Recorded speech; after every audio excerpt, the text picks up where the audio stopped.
mensagem muito profunda. E tudo o que a Bíblia fala é na profundidade da nossa alma e do nosso coração. Sempre o objetivo da Bíblia é nos constranger, dilacerar o nosso coração e a nossa alma para um evangelho genuíno, cristocêntrico e verdadeiro em tudo aquilo que a gente vive. Então, abra a sua Bíblia em 2 Coríntios 3. Deixe a sua Bíblia aberta. E antes da gente ler esse texto, eu queria compartilhar uma experiência que uma missionária teve, que eu tive o privilégio de conhecer essa semana. E essa missionária faz parte da Jocum, é uma organização missionária para jovens com uma missão. E essa missionária, juntamente com a sua equipe, ela estava num país, num lugar na Ásia, onde a igreja é extremamente perseguida, onde os cristãos não têm a liberdade que nós temos, por exemplo, de cultuar como nós estamos fazendo aqui. E aquela missionária foi com a sua equipe lá para aquela região, e o introdutor daquela equipe conseguiu com que aquele grupo tivesse o privilégio de se reunir com um dos homens que estava há muito tempo naquela região pregando o Evangelho de Jesus Cristo. Aquele homem tinha 93 anos. E desses 93 anos, grande parte da sua vida foi na causa do evangelismo naquela região extremamente perseguida. E desses tantos anos que esse homem gastou nessa causa, 26 anos foi preso numa prisão tremenda, horrorosa. E aquele grupo de missionários estava extremamente alegre, mas ao mesmo tempo muito grato por ter o privilégio de poder conversar com aquele homem. Imagine a experiência. E o introdutor disse para eles que eles precisavam se preparar emocionalmente, psicologicamente, porque tudo que eles podiam ver podia chocar muito aquele grupo. Eles sabiam que o homem já tinha uma certa debilidade por causa da sua idade, mas também havia o resultado de tudo aquilo que aquele homem tinha sofrido por tantos anos de perseguição e tortura. E ele informou que o rosto do homem era um tanto quanto deformado por causa das muitas feridas e alguns ossos quebrados, a região do pulmão também, e aquele homem era debilitado por causa da desnutrição que ele teve. E enfim, ele pediu para que aquele grupo se preparasse, para que eles não se sentissem tão impactados e tão constrangidos com o que eles podiam ver naquele homem. E chegou o momento do homem entrar naquele quarto, que era um encontro escondido, e aquele homem entrou com a sua esposa, de cadeira de roda, o corpo extremamente debilitado, a pele debilitada, desnutrido, e aquele homem entrou. E aquela missionária, contando o fato, ela fala que quando aquele homem entrou naquele quarto, todo o grupo foi extremamente constrangido. Todo o grupo foi extremamente impactado.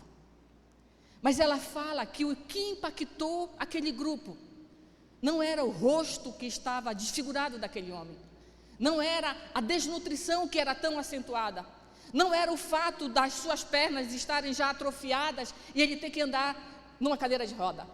Mas ela fala que aquele ambiente, por causa da presença que aquele homem carregava, foi extremamente tomado pela presença de Deus. Ela falou: nós fomos tremendamente impactados, mas não pela dor daquele homem, mas nós fomos impactados pela presença de Deus que aquele homem carregava. A unção, o poder, a glória. Ela fala que tomou conta daquele quarto. E todos realmente ficaram impactados, porque a presença de Deus, quando ela está num ambiente, ela nos constrange. E ela conta que aquele homem entrou, permaneceu em silêncio, mas logo depois aquele homem ficou em pé, E ela conta que aquele homem, ao abrir a boca, ficou em pé por quase 2 horas. E durante todo esse tempo, aquele homem em nenhum momento contou algo da sua história. Aquele homem falou algo a respeito do seu sofrimento. Aquele homem relatou algo a respeito dos seus sofrimentos, das torturas que ele passava, da prisão que ele teve que permanecer durante 26 anos. Ela conta que aquele homem, durante 2 horas, só falava de uma coisa: do Cristo que tinha salvado a sua vida, da causa que ele vivia até aquele momento. Aquele homem era uma carta viva do amor e da graça de Jesus Cristo. Aquele homem não precisava abrir a boca para mostrar que ele era uma carta viva do Evangelho de Jesus Cristo. Aquele encontro terminou, as pessoas voltaram para cá, para o Brasil, e 1 ano depois eles voltaram naquele mesmo local. Esse missionário, pastor, já tinha sido recolhido por Jesus, já estava na sua morada, mas a sua esposa ainda estava lá. E eles reuniram com a esposa dele. E eles tiveram a oportunidade de entrevistar aquela mulher. E uma das coisas que ela contou, que na época não podia contar, era que nos 26 anos que aquele homem esteve preso, 6 meses ele precisou passar numa prisão mais específica, porque ele era uma das pessoas mais convictas da sua fé. Ele não arredava o pé.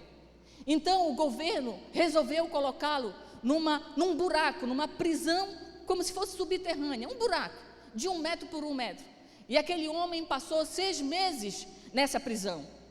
E ela conta, a sua esposa conta, que dia após dia, uma vez por dia, cada momento do dia, ele era alimentado, ele tomava uma água e davam para ele a oportunidade de negar Jesus e ser livre e ser solto. E aquele homem convicto dizia: eu não vou negar o meu Jesus. E durante 6 meses aquele homem passou naquela prisão. E no fim dos 6 meses eles tiraram aquele homem da prisão e eles deram a oportunidade para um dos seus filhos irem visitá-lo. O governo tinha a estratégia, e atentem para isso, o governo tinha a estratégia de mandar aquele filho até ao seu pai. Quando ele foi preso ele tinha 6 anos, agora aquele filho tinha 26 anos. Então eles tinham a estratégia de que aquele rapaz fosse até o seu pai e visse o estado que o seu pai estava, e ele decidisse que realmente o evangelho não vale a pena. Olha o estado que o meu pai está. E dessa forma ele pegava essa mensagem, aceitava essa mensagem e ele levava para a igreja, que continuava servindo a Jesus. Então era uma estratégia. E o filho chegou lá, ele foi extremamente impactado pelo como seu pai estava. Realmente ele estava desnutrido, a pele sentia falta do sol por causa dos 6 meses. E aquilo chocou muito o coração daquele rapaz. O pai não reconheceu, fazia muito tempo, e ele estava muito debilitado. Mas depois de um tempo, o filho conversando com ele reconheceu o seu filho. E o filho chegou perto dele chorando e disse: pai, negue a Jesus. Você pode ser livre e passar os últimos dias conosco. Negue a Jesus. Depois você pode se acertar com ele. Você pede perdão. E o pai falou: não, filho. Abraçou o filho. Não é uma questão de negar ou não a Jesus. É uma questão de eu ser fiel à causa de Jesus. E ele virou para o filho e disse: sim, eu amo a mensagem da cruz. E até morrer, eu a vou proclamar. Levarei eu também minha cruz, até por uma coroa trocar. Ele não estava recitando o refrão de um hino que a gente conhece muito bem. O que aquele homem estava falando para o seu filho e confirmando diante de toda aquela circunstância era: eu viverei a causa de Cristo e eu cumprirei o propósito por amor e obediência a Jesus Cristo. Aquele homem era uma carta viva. do Evangelho genuíno de Jesus Cristo. Carta viva. Segundo Coríntios 3, Paulo escreve à igreja de Corinto, e ele diz o seguinte àquela igreja: sem dúvida, vocês são uma carta escrita pelo próprio Cristo. Em outras traduções, uma carta viva, escrita pelo próprio Cristo e entregue por nós. Entendam, ela não foi escrita com tinta, mas com o Espírito do Deus vivo. Em outra tradução diz, mas com o sangue de Jesus Cristo. Depois vocês podem pesquisar. E a gravação não está em tábuas de pedra, mas em corações humanos. Uau! Que palavra profunda! Paulo estava escrevendo essa carta de Coríntios, para a igreja de Corinto. E eu já falei aqui, eu sei que você já ouviu de outros pregadores também, que a cidade, a metrópole de Corinto, era uma cidade, uma mega cidade, que era muito grande, não só na questão da extensão, mas também na diversidade de pessoas. Muitas pessoas, era uma cidade populosa, existiam muitas pessoas lá em Corinto. Por quê? Porque ela era uma cidade portuária, entrava e saía, ela era uma cidade comercial, havia muito comércio, mas também ela tinha uma diversidade muito grande de religião. Então, por lá, por Corinto, passavam muitas pessoas, diversas pessoas, de diversos costumes, de diversas culturas e de diversas religiões. Imagine como é que é essa cidade. Então, Paulo pega e vai e começa a implantar uma igreja em Corinto. E a Bíblia fala, os pesquisadores falam, que a igreja de Corinto foi a igreja que levou mais tempo para ser implantada. Cerca de 18 meses, 1 ano e 6 meses. Então Paulo foi até lá, com Áquila e Priscila, e implantou aquela igreja. E os teólogos informam também que aquela igreja foi a igreja que deu mais trabalho para Paulo. E a gente vai saber por quê. Mas também foi a igreja que Paulo amou muito. Aquela igreja, aquele lugar também era famoso por causa do templo de Afrodite, a deusa do amor, em que as mulheres daquela região raspavam as suas cabeças e iriam prestar culto àquela deusa, em que as prostitutas cultuais também faziam cultos de imoralidade. E por isso que Paulo fala na igreja, olha, deixa o cabelo crescer. E era uma região de muita promiscuidade por causa disso. Então Paulo vai, implanta a igreja em Corinto, e aí você imagina como eram as pessoas que faziam parte daquela igreja.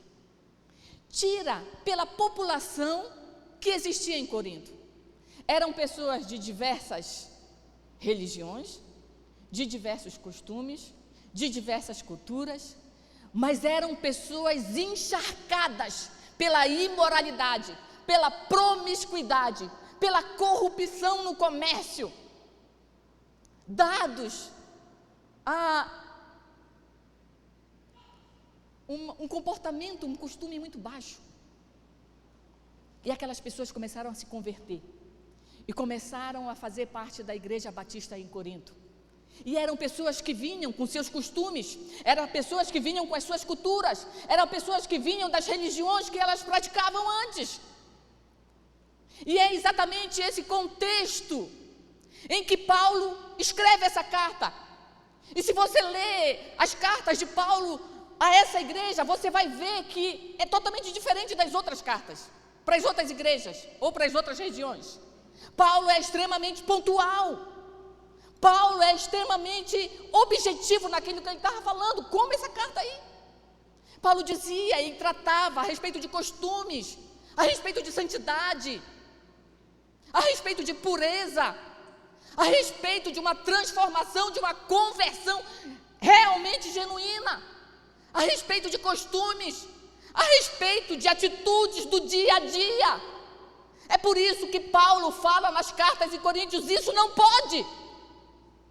Isso pode, você é uma pessoa transformada. Não, isso não pode. Olha, você não é isso, você é isso agora. Você precisa deixar esse costume para trás. Você precisa deixar de ver as coisas por essa ótica de religião. Agora você é de Cristo. E você vê o quanto Paulo era tão claro nas cartas que ele mandava a essa igreja. E eu tenho uma coisa a falar para você. A igreja de Corinto não é diferente da nossa igreja. Talvez a cultura, talvez os costumes sejam um pouco diferentes. Mas se você olhar ao redor, você vai ver pessoas diversas aqui. Pessoas que vieram do interior, pessoas que vieram de localidades diferentes, pessoas que vieram de costumes diferentes, pessoas que vieram de um nível econômico, financeiro diferente, pessoas que vieram de uma cultura diferente, pessoas que vieram de uma religião diferente.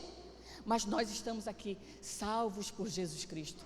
E assim como Paulo escreveu aquela diversidade de pessoas que faziam parte daquela igreja, hoje Paulo escreve para nós, assim como ele escreveu para aquela igreja. Para nós, igreja que tem uma diversidade de pessoas. E o que o Paulo falou para aquela igreja, hoje, em 2023, no Dia das Mães, Paulo está dizendo para esta igreja: vocês são uma carta viva. Vocês são uma carta escrita pelo próprio Cristo. Vocês não são escritos. A mensagem que vocês são não é mais com tinta, não é mais em pedra, como era lá. Vocês são uma carta viva. E vocês, eu acho que vocês não entenderam a profundidade dessa mensagem. Não minha, mas a de Paulo. Vocês são uma carta viva. Diz amém, diz aleluia. Eu sou uma carta viva. E o que Paulo estava dizendo é que, como cartas vivas, nós carregamos uma mensagem tremenda. Paulo não estava falando apenas uma coisa qualquer para aquela igreja, nem para nós hoje. Paulo estava lançando sobre aquela igreja e está lançando hoje sobre mim e sobre você uma característica, uma identidade que só tem quem é transformado por Jesus Cristo. Nós somos carta viva. Será que a gente consegue? Será que a gente já conseguiu ler a mensagem que a gente carrega? Será que alguém ao nosso redor consegue ler a mensagem que eu carrego? Será que eu tenho ideia da profundidade dessa mensagem? Sabe por quê, meus irmãos? Carta vem do grego epistole. Lembra de epístola? É daí que vem. Mas epístola não é bem igual a uma carta. Se a gente olhar lá no grego, a gente vai ver que epistole é algo mais amplo. É algo que emite expressões e manifestos. Olha o que é um epistole. Uma carta ou uma epístola. Algo que emite expressões e manifestos. Algo que corrige erros.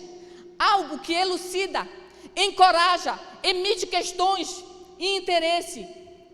E que não emite questões e interesses que vão além dos interesses pessoais.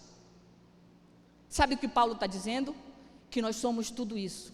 Mas só que nós não somos tudo isso de uma mensagem qualquer. Nós somos epistoles, nós somos cartas vivas de Deus. É isso que nós somos. Então, nós não somos e nós não carregamos uma mensagem qualquer. Nós carregamos uma mensagem poderosíssima.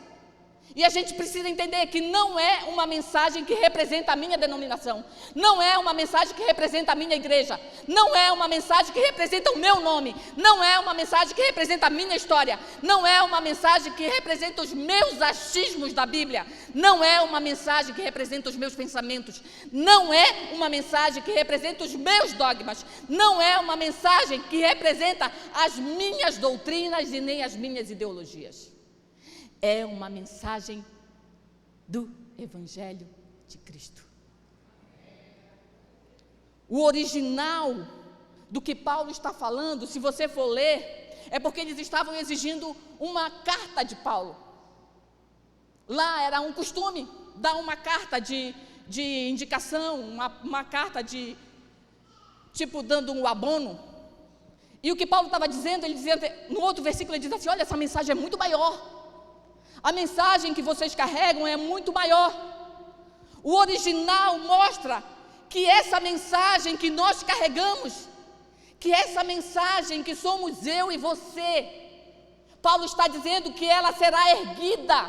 Você e eu seremos erguidos pela mensagem de Cristo que carregamos, acima de todas as outras mensagens que haviam naquela época e que existem hoje. A mensagem que nós carregamos está acima de qualquer mensagem. Escute, a mensagem que nós carregamos está acima da mensagem do aborto. A mensagem que nós carregamos está acima de uma liberdade falsa. A mensagem que nós carregamos está acima da mensagem meu corpo, minhas regras. A mensagem que nós carregamos é maior do que qualquer ideologia que pode surgir nessa geração. A mensagem que nós carregamos é maior do que sistema, do que governo, do que poderes. É a mensagem de Cristo. Aleluia! E ela está acima de todas as coisas. Não é uma simples mensagem. Essa mensagem não é fraca. Essa mensagem é forte. Essa mensagem é um dunamis. Essa mensagem é um dinamis. Essa mensagem é uma bomba. Essa mensagem é um dinamite. Essa mensagem é uma explosão de poder. Sabe por quê? Porque ela tira o homem do inferno e leva para o céu. Você tem ideia da carta que você é e da mensagem que você carrega? Do poder que a mensagem de Cristo que está em nós. Esta mensagem tira pessoas do inferno e leva para o céu. Essa é uma carta viva. E nós somos uma carta viva de Cristo. Somos uma mensagem verdadeira, genuína, uma mensagem que afeta, uma mensagem que afronta, uma mensagem que confronta, mas também é uma mensagem que restaura e salva. A mensagem que eu e você carregamos é uma mensagem eterna. Não vai ficar aqui. É uma mensagem eterna. E a Bíblia diz, no versículo anterior ou posterior, que essa mensagem, todos os homens, acho que é no anterior, a Bíblia diz que essa mensagem será lida e conhecida por todos os homens. Mas como? Eu, como carta viva, vou conseguir que todas as pessoas leiam a minha vida? Não. O que Paulo estava dizendo é que se você for uma carta viva onde você estiver, e se eu for uma carta viva onde eu estiver, logo, logo, todos os homens da terra conhecerão e lerão essa mensagem. Mas é necessário que eu cumpra o meu papel em ser uma carta viva. Existem algumas coisas que eu preciso ter, ou que eu preciso viver para ser uma carta viva de Cristo? A primeira coisa é que nós, como cartas vivas, escritas pelo sangue de Jesus Cristo, nós precisamos ter uma causa. Uma causa. Se você quiser anotar, anote. Nós precisamos ter uma causa na vida. E uma causa é algo pelo qual vivemos e algo pelo qual morremos.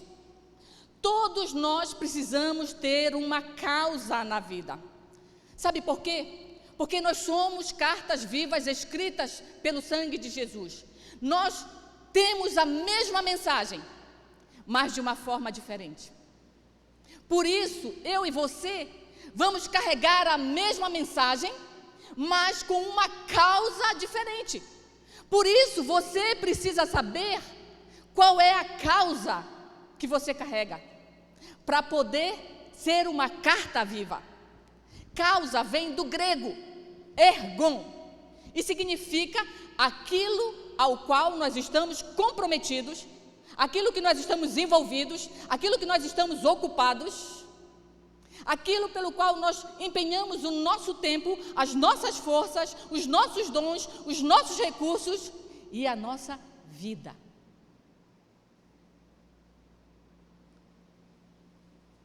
Qual tem sido a minha causa diante do que eu tenho vivido no meu dia a dia?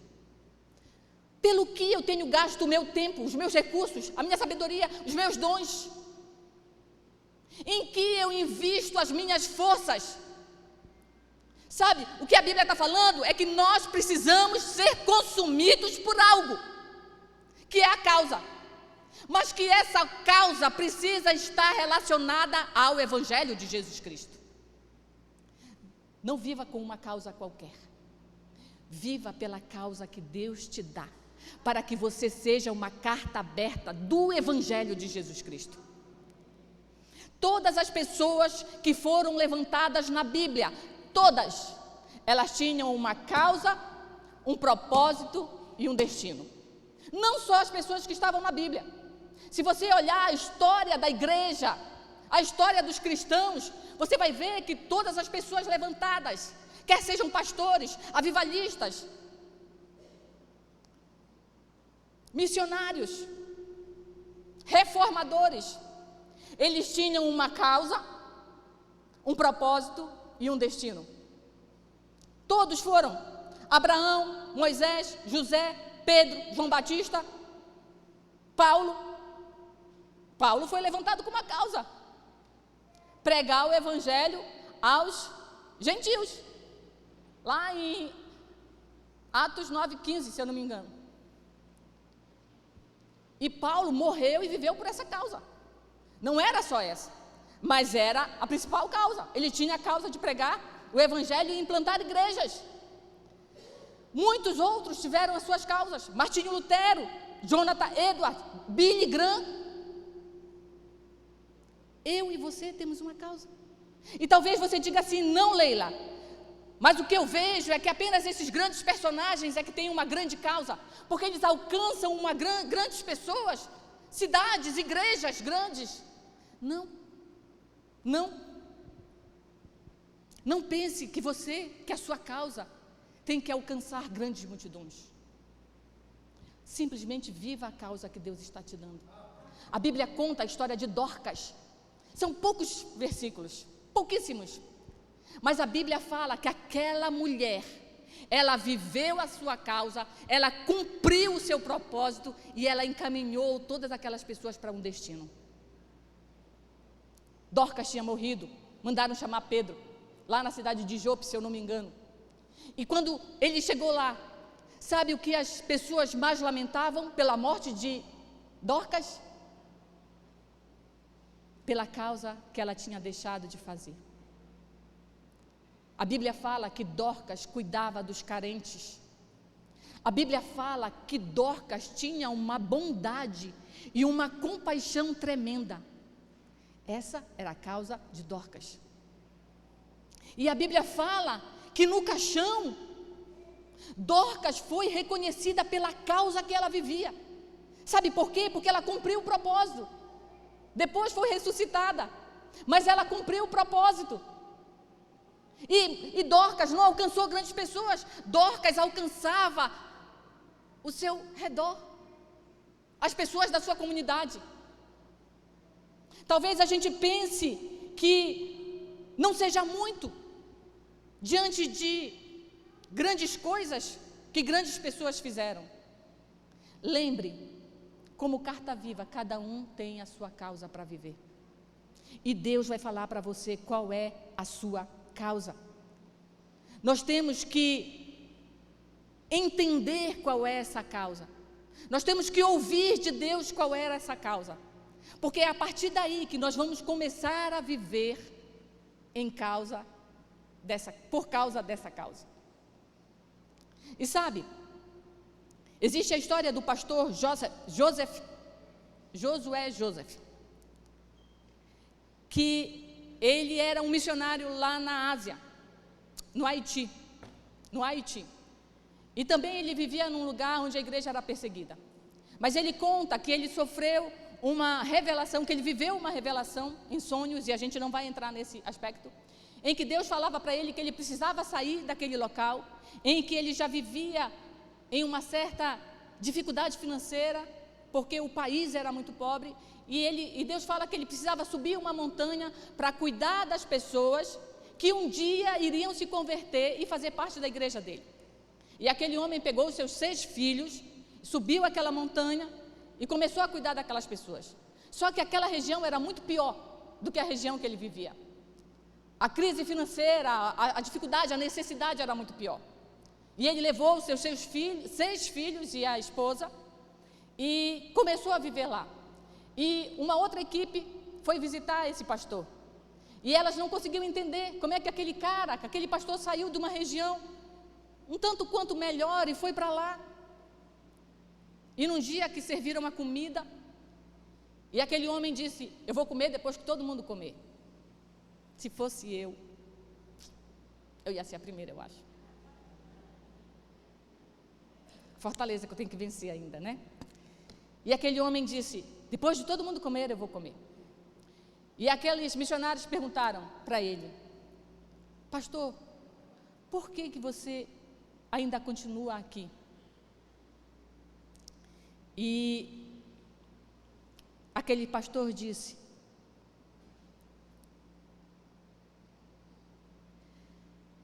quando nós temos uma causa dada por Deus, nada nos remove do lugar. Quantas vezes nós saímos da causa que Deus nos dá por alguma dificuldade, por algum sofrimento, ou por qualquer outra razão? Nós precisamos descobrir qual é a nossa causa, porque quando nós vivermos a nossa causa, nós cumpriremos nosso propósito e nós levaremos ou iremos ao destino. O próprio Jesus veio por uma causa, sabe qual? Eu e você. A causa pelo qual Jesus veio foi a minha vida e a sua vida. Qual o propósito?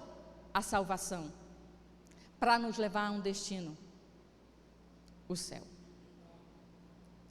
Toda vez que você precisar estar relacionado à causa de Deus, você precisa entender que quando você vive a causa, você cumpre o propósito e você chega no destino. Outra coisa que nós precisamos ter ou viver é que nós precisamos passar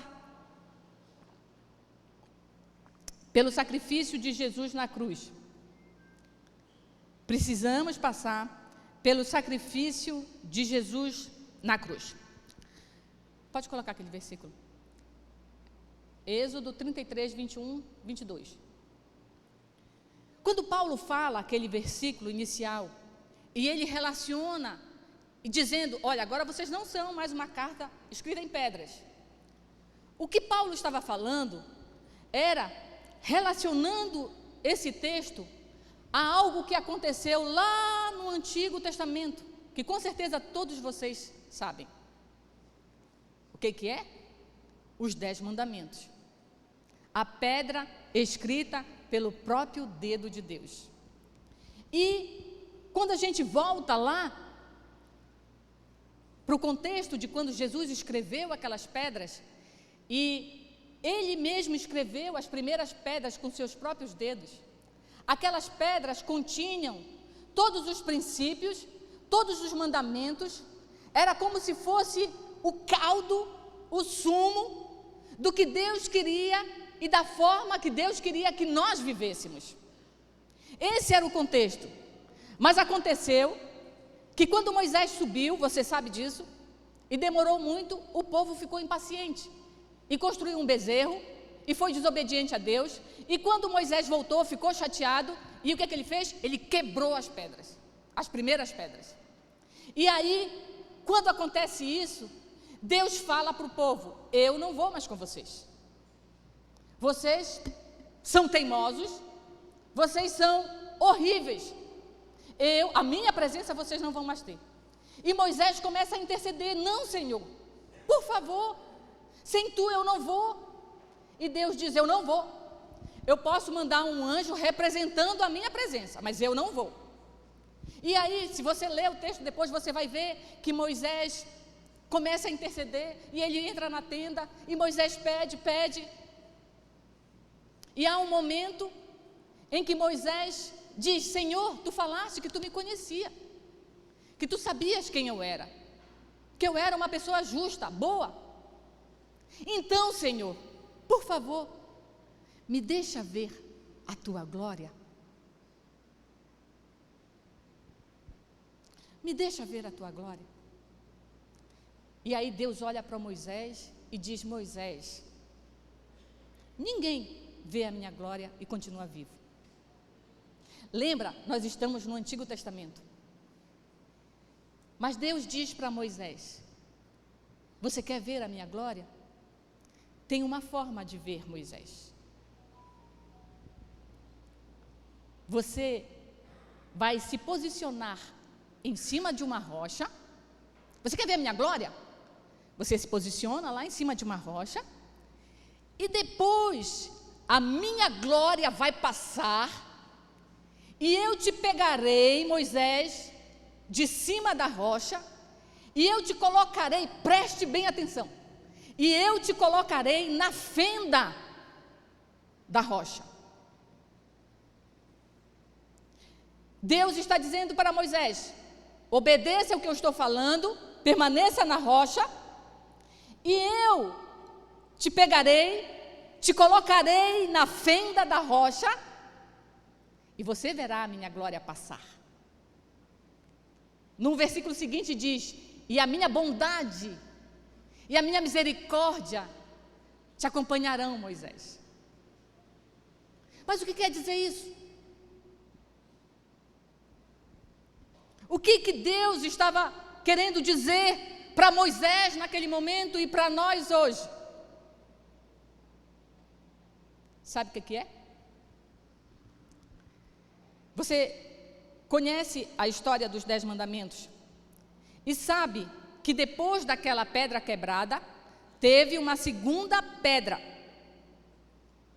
Mas só que o que aconteceu entre a primeira pedra e a segunda pedra foi exatamente isso que nós estamos lendo nesse versículo. O que Deus estava fazendo era mostrar exatamente o cenário que um dia nós iríamos viver, que um dia hoje aqui na igreja nós iríamos ouvir, e muitas outras vezes. O que Deus estava dizendo era mostrando a Moisés e revelando o futuro que iria acontecer.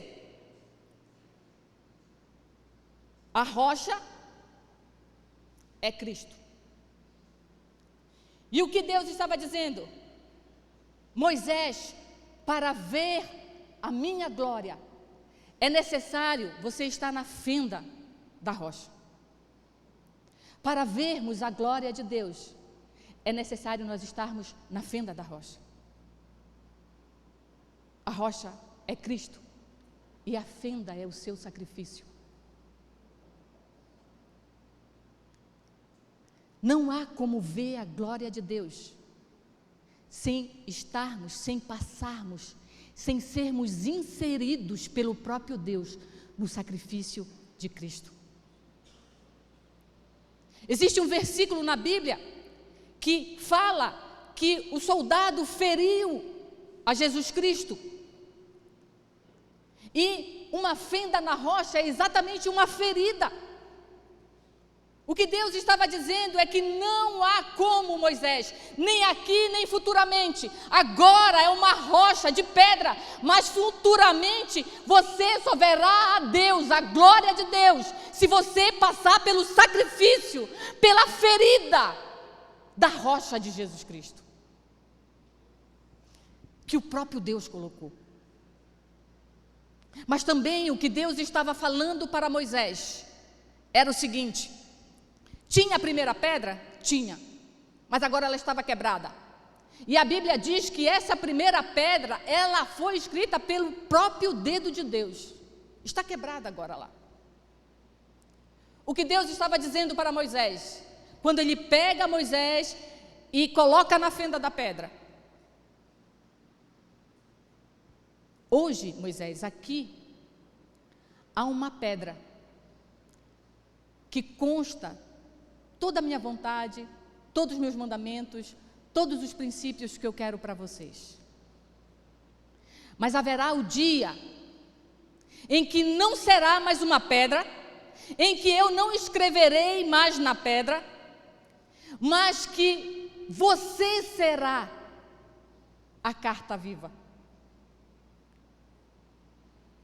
E que essa carta não será mais escrita pelos meus dedos, mas será escrita pelo sangue de Jesus Cristo. O que Deus estava dizendo era: hoje, Moisés, a pedra, a letra está na pedra, mas amanhã a letra será viva, será você e eu. Nós carregaremos a mensagem de Jesus Cristo, nós carregaremos os princípios, nós carregaremos os mandamentos de Jesus Cristo. Mas é necessário nós estarmos inseridos na fenda da rocha. Nós só seremos cartas vivas se nós estivermos inseridos no sacrifício de Jesus Cristo.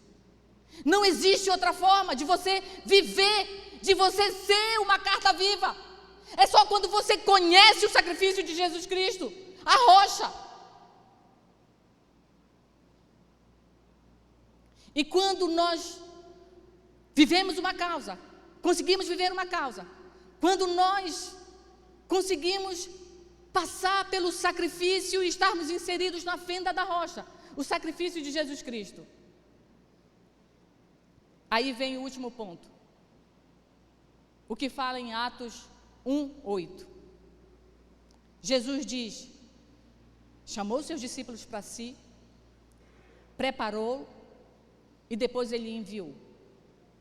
E depois ele disse assim: olha, quando descer do céu o poder do Espírito Santo, vocês serão minhas testemunhas.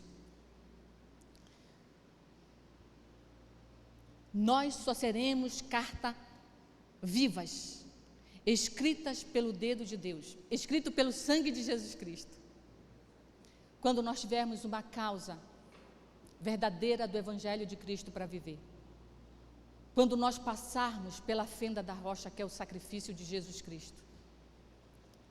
Quando nós conseguirmos ver a glória de Deus. E aí nós seremos enviados para sermos testemunhas. E testemunha, nós já ouvimos aqui, significa Marte. Significa alguém que vive e que morre por uma causa. Para chegarmos a sermos testemunhas, para viver e morrer por uma causa, nós precisamos passar pelo processo. Talvez você diga assim: Leila, mas aqui no Brasil não tem perseguição. Eu não preciso ser um Marte e morrer por uma causa, pela causa de Cristo, eu não preciso.